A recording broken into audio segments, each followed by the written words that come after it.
Resulta que hace algunos años, estamos hablando de hace 15 años, nosotros en la empresa que se llama Los Grobo empezamos a tener consultas de gobiernos de distintos países sobre temas vinculados con el desarrollo rural. Esas consultas estaban vinculadas con que se conocía la empresa como muy innovadora en términos de la agricultura, y todos tenían dudas sobre cómo armar estrategias de desarrollo rural. Las estrategias de desarrollo rural en general han fracasado siempre. No es que no se haya puesto dinero, se puso mucho dinero, pero en general se pone mal el dinero. Se ponen temas por ahí que no son, con una mirada que no es sistémica sobre el problema. Se cree que el problema es financiero, pero en realidad se pone dinero en algo que no funciona, entonces es como ponerle combustible a un auto que no tiene el motor, no sé. Entonces, esa falta de mirada sistémica, ese desconocimiento del impacto de lo cultural sobre el desarrollo rural hace que muchos gobiernos no sepan cómo encarar este tema. Entonces hicimos muchas consultorías en Venezuela, en Colombia, en Chiapas, en México, en Albania, en Kazajstán y obviamente en Argentina. Y hace unos años empecé a viajar a África, primero por una cosa curiosa, que es Bono, el de YouTube, el cantante, tenía una fundación que ponía dinero en Uganda para producir algodón orgánico y sustentable, que lo usaba para una fábrica, digamos, que tenía textil. Había una ropa que hacía Bono. Entonces fui como auditor a ver si hacían las cosas bien o no.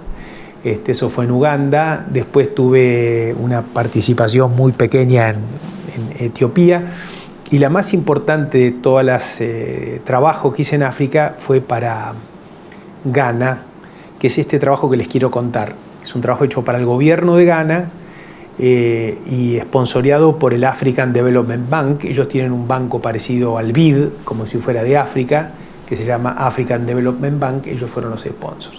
Hace poco estuve en Namibia también haciendo un trabajo, en ese caso junto con la Universidad de Harvard. Entonces empecé a vincularme poco a poco más con el tema de África. Les cuento el caso,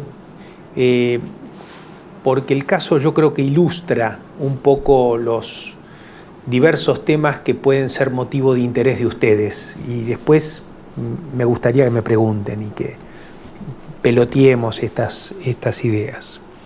Bueno, este es un trabajo para el gobierno. En general, todos los gobiernos en África están interesados en esas zonas amarillas, que son las sabanas. Las sabanas son zonas productivas, que se podrían hacer producciones, que no se hacen. Es el 10% de las sabanas está utilizado, el 90% no está utilizado. Y es una zona que no son selvas, que ahí habría problemas, digamos, para hacer agricultura desde el punto de vista de la sustentabilidad, selvas como si fuera el Amazonas, que es lo que está en el medio, pero lo que está alrededor de las selvas son esas zonas amarillas, que no son selvas, que se llaman sabanas, en Brasil se le dicen cerrados, que son zonas donde llueve medio año y medio año no llueve nada. Entonces, como no llueve nada durante medio año, no está el crecimiento de la vegetación tan importante como hay en una selva. Son en general bosques achaparrados, ralos, de bajos servicios agroecológicos, por decirlo de alguna manera. Entonces, reemplazar eso o convivir esos bosques con agricultura, por ejemplo, podría ser interesante. En esas zonas son zonas aptas para la producción agrícola, de ganadería, de lechería, en fin, actividades como las que hacemos acá en Uruguay o en Argentina. Y entonces ese trabajo estaba vinculado sobre la puesta en producción en esas zonas, especialmente en Ghana. Bueno, nosotros hicimos un estudio primero para entender, partimos de una hipótesis que era que la población consume poca proteína. En general no vemos hoy, no hay hambre como históricamente hubo, esas hambrunas. De vez en cuando aparecen ahora en algunos países tipo Somalia o o Etiopía aparecen, pero no es común, ya no hay tantas hambrunas. Sí hay un problema en la dieta. En general es una dieta de hidratos de carbono y muy poca proteína, entonces hay problemas de obesidad, inclusive en muchos lugares. Entonces, bueno, hicimos un estudio sobre ese tema y vimos que el consumo de carne, como dice ahí, es más o menos parejo, a pesar de que aumenta la población, es decir, que el consumo de carne per cápita disminuye. Y mucho más grave aún, este es el promedio, pero siempre los promedios ocultan verdades.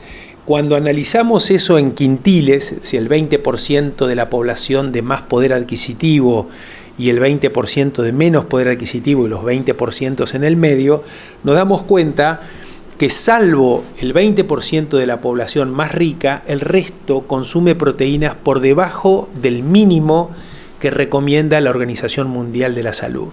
Es decir, el 80% de la población es subalimentada en términos de proteínas. Hicimos un estudio a partir de encontrar esto. En general los libros muestran los promedios, entonces si uno se queda con el promedio, cuando empieza a explorar un poquito más se encuentra con esta triste realidad, ¿no? Les decía yo que hicimos un trabajo para entender el porqué de esa situación. Esto es un gráfico que lo resume. Nosotros estuvimos como 2 meses para entender esto, haciendo el trabajo, pero bueno, la poca producción hace que se tiene que proveer proteínas importando desde el exterior. Eso las hace caras, y al hacer caras, gran parte de la población no las puede consumir. Entonces, al no poder consumir hay poca demanda, y al haber poca demanda hay pocas inversiones locales. En fin, es un círculo vicioso en este tema, ¿no? Además hay cosas increíbles de las políticas públicas. Por ejemplo, en el caso de Ghana hay aranceles para la importación de carne. O sea, la carne es cara, pero además hay aranceles para importarla. Entonces yo pregunté por qué, porque en realidad los aranceles se ponen para proteger una industria local, pero no tenían industria local, nadie producía. Entonces era copiar una medida, no sé, de Europa para algo que no le servía para nada, al contrario, le servía para recaudar más dinero a expensas de que la población consuma menos proteína. Bueno, a partir de esta situación armamos un programa para que al 2030 pueda autoabastecerse de proteínas la población, incrementando las superficies de las materias primas básicas, como son el maíz y la soja, y transformar ese maíz y soja en carne, por ejemplo la de pollo, que es una de las carnes que son más eficientes, que generan más trabajo, más virtuosa, digamos, desde algún punto de vista. Entonces hicimos esos objetivos y armamos un esquema que, en lugar de ser un círculo vicioso, un círculo virtuoso, digamos, donde a partir de una producción competitiva local se aumente la disponibilidad a menores precios, con más empleo. Ese empleo genera más acceso a la carne y la expansión de la demanda y las inversiones, etcétera, etcétera. Bueno, como todos estos planes, siempre está el abismo de la acción. O sea, uno es muy lindo, hace una estrategia, la pone en un PowerPoint, escribe un libro de 500 páginas, pero después se encuentra que hay que hacerlo. Entonces empezamos a trabajar. Mi perfil no es de consultor, mi perfil es más de emprendedor. Es decir, ¿qué habría que hacer para que las cosas ocurran? Y entonces armamos una especie de ecosistema, como lo ven ustedes acá, de una serie de medidas que hay que tomar en forma coordinada, en forma sistémica, para que eso ocurra.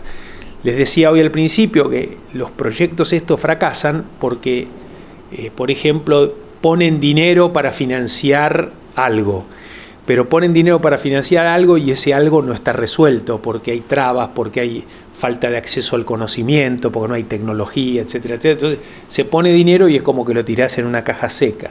Entonces es muy importante mirarlo de forma sistémica. Nosotros sugerimos una serie de medidas para aumentar la competitividad en la producción agrícola y en la producción de esas carnes, con una serie de medidas. que están descriptas, la promoción del flujo del conocimiento, eso se trabaja.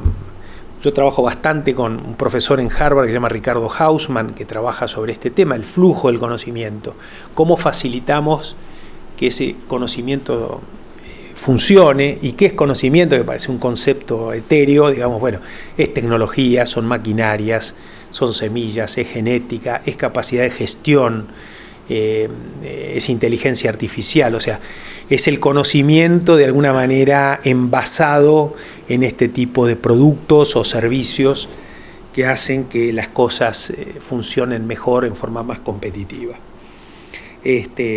Organizaciones, claro, sabemos ahora que no es un problema solo de la tecnología, sino de cómo nos organizamos. La forma en que uno se organiza facilita el uso de la tecnología, facilita el flujo del conocimiento, o sea que hoy hablar de la organización es tan importante como hablar de la tecnología. Y por supuesto, ¿quién se hace cargo? Que es el liderazgo, ¿no? Es decir, muy linda la tecnología, muy linda las organizaciones, el flujo, pero ¿y quién está ahí para hacerse cargo que las cosas ocurran?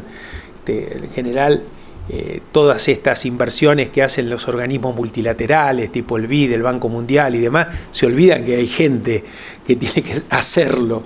Entonces se pone dinero y después resulta que no hay gente que se haga cargo, ¿no? Entonces, la educación formal, la educación no formal, los emprendedores, el entrenamiento de esos emprendedores, el entrenamiento que hoy ocurre más en la acción, ¿no? Es decir, hoy es como que la educación va al trabajo y no los trabajadores a las universidades, en fin. Y la inclusión, que, digamos, muchas veces estos proyectos fallan porque no está resuelto la forma en que se va a incluir a las mayorías. Entonces, concretamente en África, nosotros trabajamos en una zona donde los dueños de la tierra eran tribus, y tuve una serie de reuniones con los jefes de las tribus, donde ustedes imagínense que los tipos están en choza, viviendo tranquilos, digamos, en su forma de vida, digamos, de siglos, y de un día para otro entran a pasar por el camino camiones llenos de soja o de maíz o de insumos o de fertilizante, y están sentados los tipos con el bastón y aparecen camiones por adelante de él. Bueno, eso es un cambio cultural, un cambio en su forma de vida, donde si esas comunidades no están incluidas, es muy difícil que se acepte. Es más, se ponen en contra.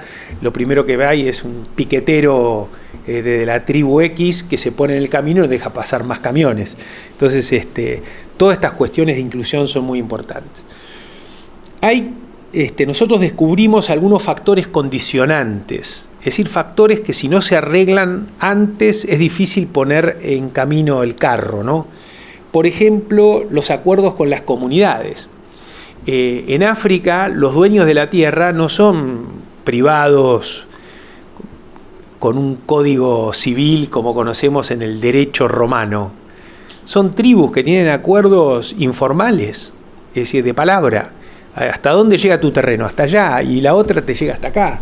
Y entonces, si vos haces un contrato, como haces acá de arrendamiento, no sirve. Es decir, es un papel para los tipos, no sirve. No es un problema de que cumplen o no cumplen. Es un problema que no está dentro del radar de los tipos porque el derecho romano ahí no llegó. Entonces hay que hacer acuerdos, sentarse, renegociar permanentemente, tiene que participar el gobierno. En fin, son negociaciones importantes. Yo tuve 2 negociaciones muy divertidas, digamos, que ilustran de alguna manera por qué lo cultural precede todo lo demás. Es decir, la integración cultural precede la integración económica, social o lo que vayamos a hacer. ¿Qué quiere decir la integración cultural? Tenemos que saber cómo piensan y por qué piensan eso. Tenemos que estudiar la historia, tenemos que saber de sus costumbres, de sus usos, qué significa cada palabra, ¿no? Concretamente, en una de las reuniones, un traductor que teníamos de parte del gobierno, pues yo tenía interés en hablar con el cacique para ver si un proyecto de transformación económica basada en la agricultura y la producción de pollos, cómo lo veían ellos. Es decir, si era posible que ellos acepten alquilar la tierra a inversores que podían venir, inversores inclusive del mismo Ghana. Y entonces me dijo, sí, pero la reunión la coordino yo, me dijo el tipo. Y después entendí por qué. Claro, las reuniones, imagínense, son 50, 60 personas, que son todos los líderes de la tribu, y el cacique le da el turno a cada uno, y las 50 personas se presentan. Y eso más o menos lleva 3 horas, 4 horas, porque se levantan, es el discurso, es el momento de gloria que tienen los tipos, capaz que de esa reunión tuvieron una en el año y se hacen ver y demás. Y la negociación conmigo duró 2 minutos, o sea, estuve 3 horas bancándome las presentaciones en el idioma de los tipos de Ghana. Para 2 minutos el cacique decir que estaba de acuerdo, que vamos adelante y que no hay ningún problema.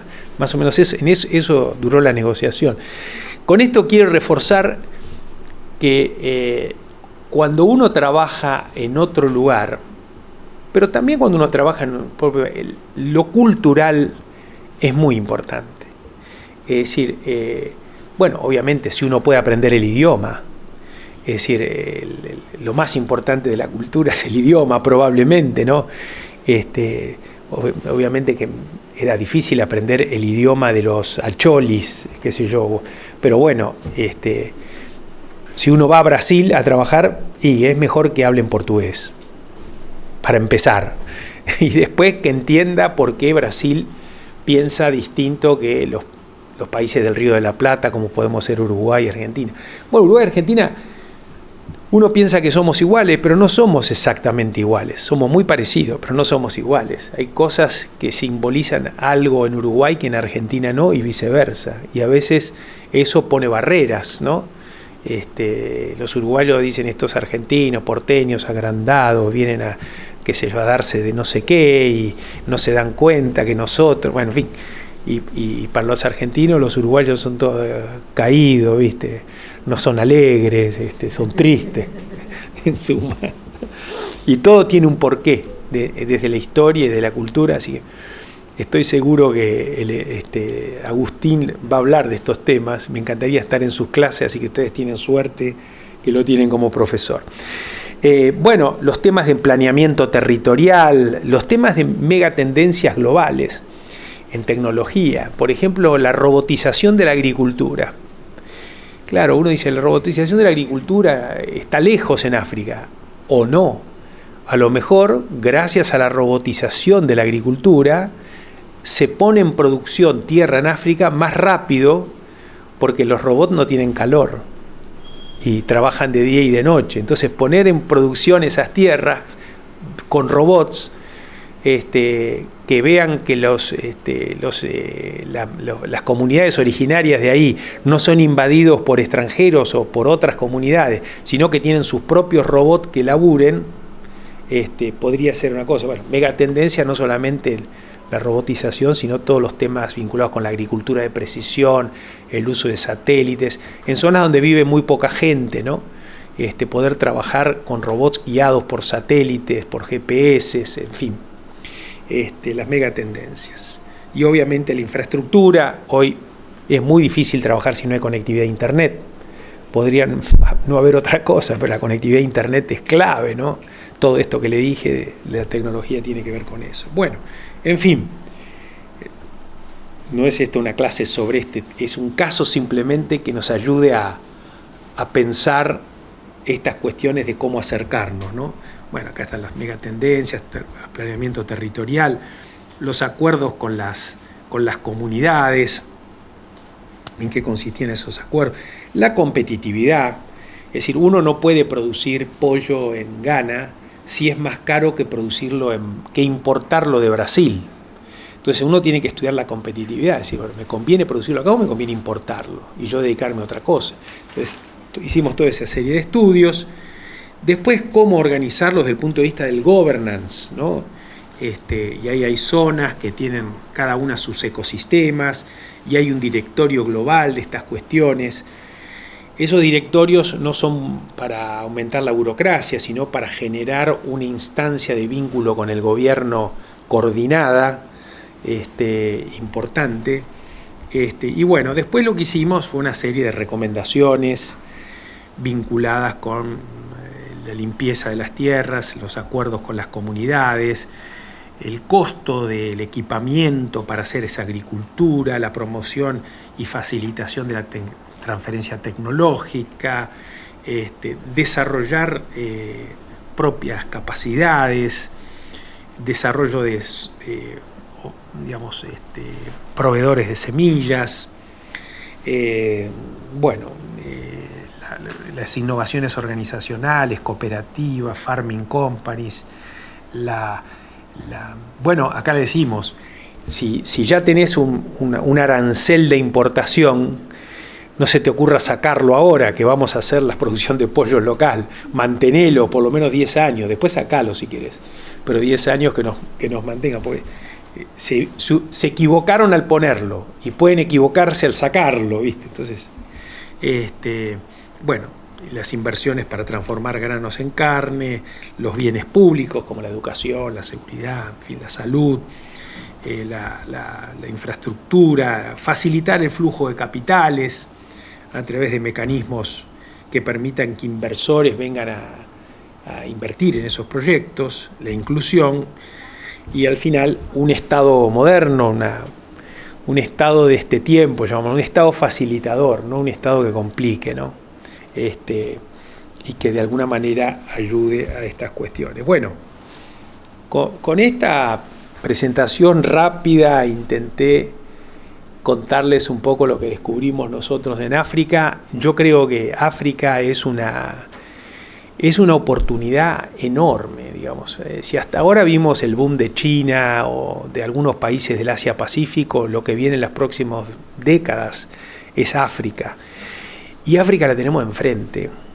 Es increíble, es como que hubiera una pared. Es decir, en Argentina lo que hay de política o de estrategia está vinculado con Europa, está vinculado con Estados Unidos, está vinculado con China. África no existe. Ni siquiera hay vuelos directos. El único que trató de hacer algo fue Brasil, tímidamente, en la época de Lula, creando agencias, oficinas del Embrapa, que es el línea de los brasileños, que se cerraron. En fin, ahí hay oportunidades de venderle cosas, vender los productos que se producen en esta zona, pero también venderle know-how, venderle conocimiento, vender maquinarias, vender semillas, en fin. Y estas consultorías, como esta que hicimos, yo siempre trato de... Porque en general los gobiernos tratan de exportar maquinaria o exportar semillas, pero también si exportan maquinaria y no tienen esta mirada sistémica del problema, van a poner a andar una sembradora que no va a andar porque, no le van a comprar, no va a tener un mercado, están mal organizados. Entonces no es solo venderle la sembradora, es venderle el ecosistema completo. Y con esta consultoría yo lo que trato es de una especie de caballo de Troya, ¿no? de penetrar a través de este conocimiento sistémico y a partir de ese conocimiento sistémico crear una demanda genuina de productos y servicios para países como los nuestros.